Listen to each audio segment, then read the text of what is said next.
Baik Bapak-Bapak yang dikasihi Tuhan Yesus Kristus, karena tanggal 13 dan 14 November kita akan melayani para calon pemimpin bangsa, polisi-polisi yang sedang dilatih di Curug. Dan karena itu kita akan belajar menemukan value apa yang Tuhan ingin kita kerjakan. Saya beri judul Abram dan tim rescuer. Di berbagai negara pasti ada tim khusus yang dilatih untuk kepentingan keamanan negara di mana-mana, termasuk di Indonesia.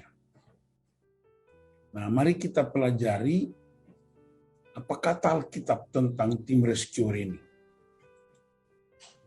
Kejadian 14, ayat 14, ketika Abraham mendengar bahwa anak saudaranya tertawan, maka dikerahkannya lah orang-orangnya yang terlatih, yakni mereka yang lahir di rumahnya, 318 orang banyaknya, lalu mengejar musuh sampai ke Dan. Nah, Bapak, ayat sebelumnya,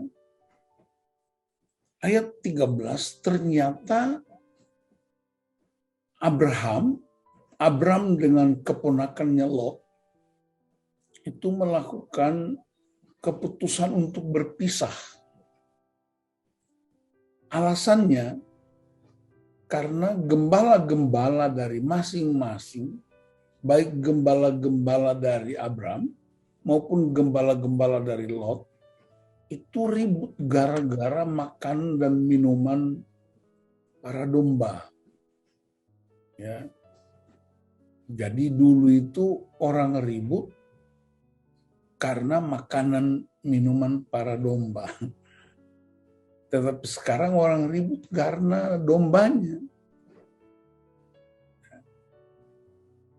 Nah, karena itu Abraham bilang kepada Lot, tanah ini terbuka untuk kita, sangat luas.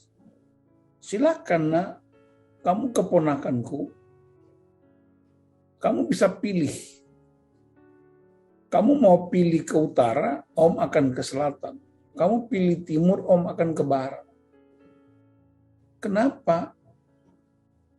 Abraham itu mestinya dia punya hak untuk menetapkan lebih dulu. Pertama karena dia orang tua, dia memelihara Lot, ponakannya ini. Jadi yang benar itu Abraham yang tentukan. Baru Lot mengambil sebelahnya. Tetapi Abraham justru menyerahkan hak itu kepada Lot untuk memilih. Dan Lot melayangkan pandangannya dan dia melihat seluruh dataran Sungai Yordan. Perhatikan ini baik-baik Bapak. Dataran Sungai Yordan itu kan rumputnya hijau, airnya bening dan deras, dan itu kan kebutuhan domba. Sehingga Lot kemudian memilih dataran Sungai Yordan. Dia tidak peduli dengan sebelahnya ada Sodom dan Gomora. Karena dia memilih dataran Sungai Yordan, maka Abraham memilih sebelahnya. Dan tempat yang Abraham dapatkan itu tandus, tidak ada air, tidak ada rumput. Tapi itu keputusan. Tetapi dalam Alkitab diceritakan yang paling kaya, yang paling hebat ialah Abraham. Berarti Lot itu menggantungkan seluruh pengharapannya kepada hukum alam. Sedangkan Abraham menggantungkan seluruh pengharapannya, pekerjaannya kepada hukum perjanjian dengan Tuhan. Yang penting sekali Bapak. Jadi pelayanan kita tidak bergantung pada hukum alam seperti Lot, tetapi seperti Abraham pada hukum perjanjian dengan Allah. Dan kita tahu hasilnya. Perjanjian dengan Allah itu mengubah segala sesuatu. Ini peristiwa di Kejadian pasal 13. Nah, pasal 14 tadi itu karena Lot dan wanita-wanita termasuk dengan anak-anak ditawan oleh raja, orang-orang yang ingin untuk menguasai. Dan apa yang dilakukan oleh Abraham? Dalam pembacaan kita ternyata Abraham mengerahkan 318 orang yang terlatih. Perhatikan baik-baik. Di zaman itu bagi seorang yang bos atau orang kaya, orang yang diberkati itu punya banyak pembantu, punya banyak budak, punya banyak hamba. Dan seorang hamba Tuhan berkata Abraham itu punya kurang lebih 1000 budak, 1000 hamba. Tetapi dia latih 318 orang menurut Kejadian 14 ayat 14 tadi. Dia latih mereka untuk siap sedia. Jadi dia tidak tunggu ada masalah baru mempersiapkan orang. Ada masalah baru rapat, ada masalah baru bentuk tim. Justru dia sudah persiapkan jauh sebelumnya. Sehingga dia juga disebut seorang coach. Melatih 318. Ya, kita di Indonesia ini mengenal ada namanya Kopassus, ya, ada namanya tim Densus, ada namanya Brimo, wah banyak sekali. Tetapi ada juga yang namanya Hansip. Nah, apa beda Hansip dengan orang tim-tim yang saya sebut tadi? Ya. Bedanya kalau katakanlah karena ini kita urusin Brimo, polisi atau orang terlatih, itu dikasih berlatih aja satu. Udah, dia pasti pulang dengan kemenangan. Karena terlatih. Kalau Hansip, Bapak-Bapak, itu modalnya itu cuma 3. Modal yang pertama, PBB, baris berbaris. Modal yang kedua, pentungan untuk pukul orang-orang yang kemungkinan datang untuk mencuri. Dan modal yang ketiga itu kartu gaplek. Mohon maaf ya kalau ada yang orang tuanya pernah jadi Hansip ya. Ya, tapi di Indonesia kayak begitu. Tetapi Kopassus atau tim-tim rescuer di Indonesia, Brimob, itu mereka orang-orang yang terlatih.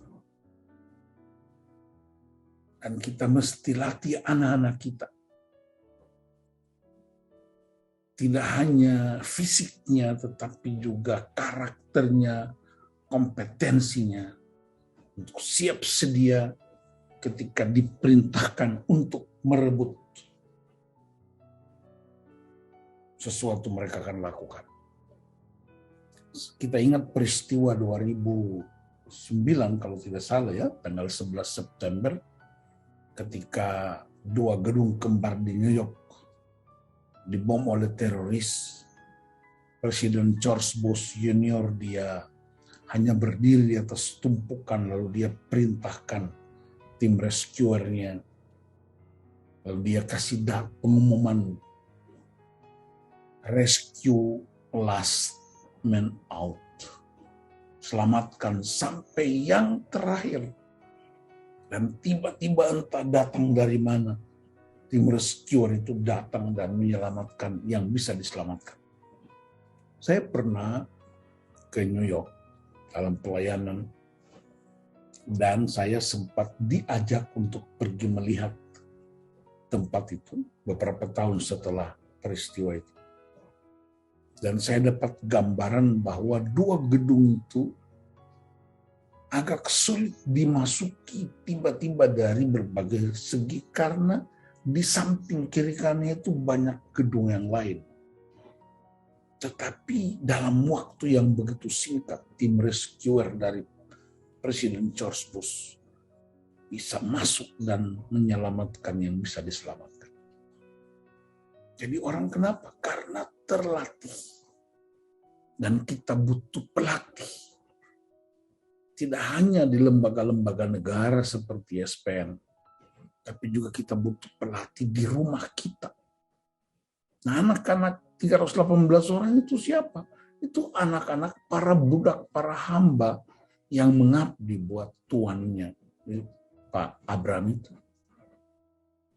Jadi tugas kita juga adalah coach.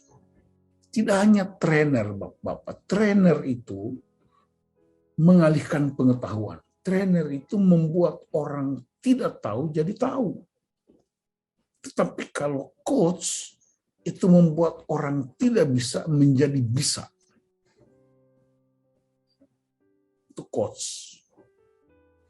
Yang kedua, Abraham tidak hanya coach, tapi dia juga seorang bapak. Bapak yang memenuhi kebutuhan, Bapak yang memberi perhatian pada kompetensi, Bapak yang juga memberi perhatian pada pembentukan karakter di rumahnya. Karena itu rumah sebenarnya adalah fondasi dan dasar utama pembentukan karakter. Bukan di gereja pertama-tama, bukan di kantor pertama-tama, bukan di sekolah. Pertama-tama pembentukan karakter dimulai di rumah. Karena sumber karakter adalah Kristus sendiri. Sumber karakter itu kasih Allah sendiri. Di rumah itu ada pembapaan. Dan saya percaya kalau di rumah kita menjadi accountability bagi pembentukan karakter, bagi pembentukan kompetensi, bagi pemberian kasih sayang. Maka saya percaya ketika anak-anak keluar dari rumah, dimanapun mereka berada, mereka akan menjadi pemenang. Seperti 318 orang yang dilatih dan pergi merebut kembali Lot dan anak-anak dan wanita-wanita. Dan mereka menang. Dan yang ketiga, Abraham juga memilih untuk menjadi berkat. Nah, Bapak, inilah prinsip-prinsip yang kita temukan dalam Kejadian 14 tadi. Abraham merebut kembali Lot. Padahal sebenarnya Lot bukan orang yang sungguh-sungguh menyembah Allah. Dia memilih tinggal di Sodom dan Gomora. Kita tahu sendiri peristiwa Sodom dan Gomora. Kita tahu sendiri peristiwa Lot ketika dia didatangi dua pesuruh Allah yang dikenal dengan malaikat, dan orang-orang di Sodom ingin untuk menyodomi, makanya disebut Sodom. Kata Sodom itu katanya dari istilah Sodom itu, ingin menyodomi dua pria itu. Lalu Lot berkata, jangan ganggu mereka. Ini ada dua putriku, silahkan kalian ambil tukar. Bayangkan pria semacam Lot itu. Dia mau tukarkan dua putrinya dengan dua tamu yang datang ke rumahnya. Ya. Dan kita tahu dalam cerita Alkitab selanjutnya, dua putrinya memperkosa dia. Dan bahkan lahir dua bangsa yang kita tahu cerita Alkitab. Itu menunjukkan bahwa Lot adalah gambaran pria yang impoten. Lot adalah gambaran pria yang tidak berdaya, yang diatur oleh dunia, ya, yang sangat terikat pada harta kekayaan, kenyamanan dunia. Nah, dalam konteks itu, Abraham memilih untuk merebut kembali Lot. Dan ingat, Abraham itu seorang perantau. Dia tidak punya pasukan yang hebat, tetapi dia bisa mengalahkan raja-raja. Saya percaya tidak hanya karena dia diberkati Tuhan, tapi dia juga lebih utama mengandalkan Tuhan yang mengutus dia. Tidak hanya itu, saudara-saudara, Bapak Abraham juga menang atas dirinya sendiri. Karena sebelumnya kita tahu bagaimana Lot memilih tempat yang sebenarnya bukan hak dia. Dan karena itu kemenangan sejati, itu kemenangan tanpa barter, tanpa pertukaran barang. Nanti kita lihat ayat berikutnya. Jadi di rumah Abraham itu ada 4 hal. Ada pelatihan, ada pembapaan, ada kemenangan yang selalu dicapai, dan ada dampak. Kemenangan-kemenangan itu selalu memiliki dampak yang hebat. Perhatikan Kejadian 14 ayat 18. Melkisedek, Raja Salem, membawa roti dan anggur. Ia seorang imam Allah yang maha tinggi. Lalu ia memberkati Abraham. Lalu Abraham memberikan kepadanya 1/10 dari apa yang dia miliki. Ayat 21, berkatalah Raja Sodom itu kepada Abraham, berikanlah kepadaku orang-orang itu dan ambillah untukmu harta benda itu. Jadi ada pilihan, Bapak. Ingat, kemenangan itu baik, tetapi ada sesuatu di balik kemenangan.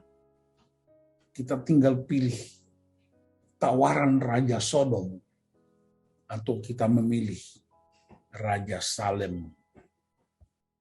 Raja Salem itu digambarkan Melkisedek. Ya.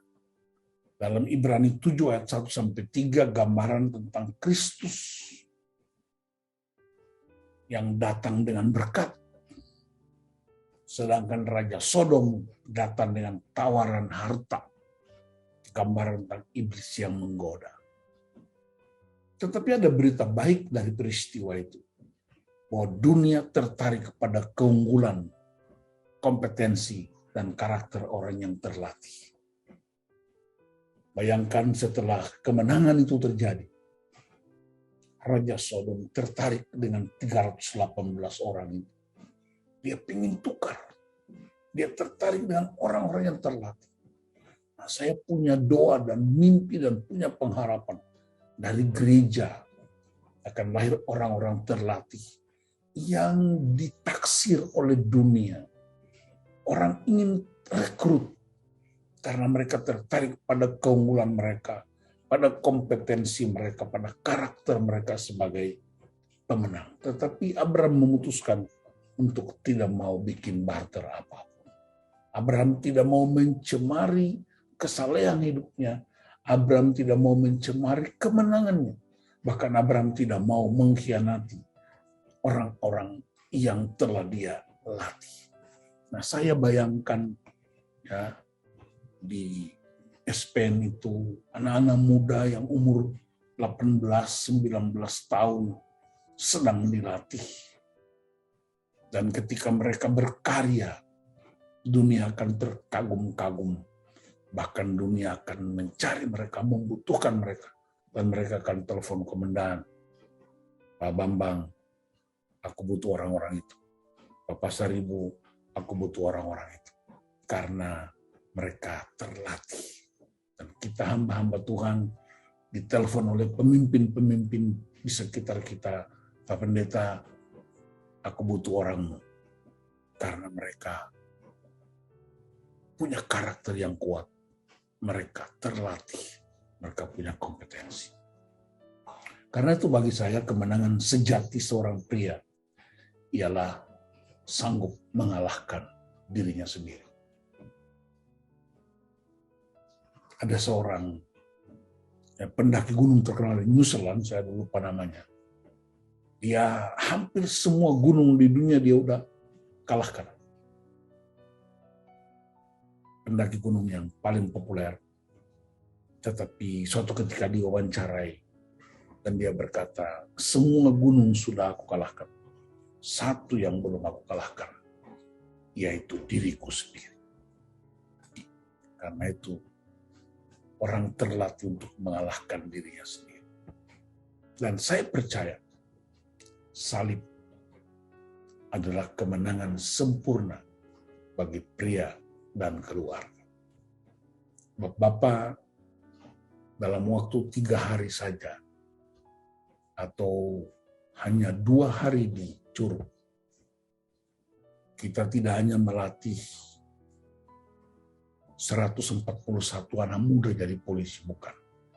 Tapi kita sedang akan bicara dengan para jenderal, kita bicara dengan para calon presiden, calon gubernur, calon wali kota, calon kapolri, calon kapolres, mereka pemimpin-pemimpin yang akan berdampak buat bangsa dan negara kita. Saya ingat teolog Karl Barth, seorang teolog abad 21. Bapak pendeta pasti tahu nama itu. Ketika dia bercerita waktu dia masih di SD di Jerman, setiap guru-guru mereka masuk kelas, sebelum gurunya masuk kelas, dia buka topinya, dia hormat anak-anak yang masih kecil itu di kelas. Lalu ketika ditanya, biasanya kalau guru masuk kelas, anak-anak yang berdiri, kemudian mereka berteriak, "Selamat pagi Bapak Guru, selamat pagi Bu Guru." Tapi kenapa Bapak yang buka topi dan hormat kami, anak-anak kecil ini? Dia bilang, saya tidak sedang mengajar anak-anak kecil.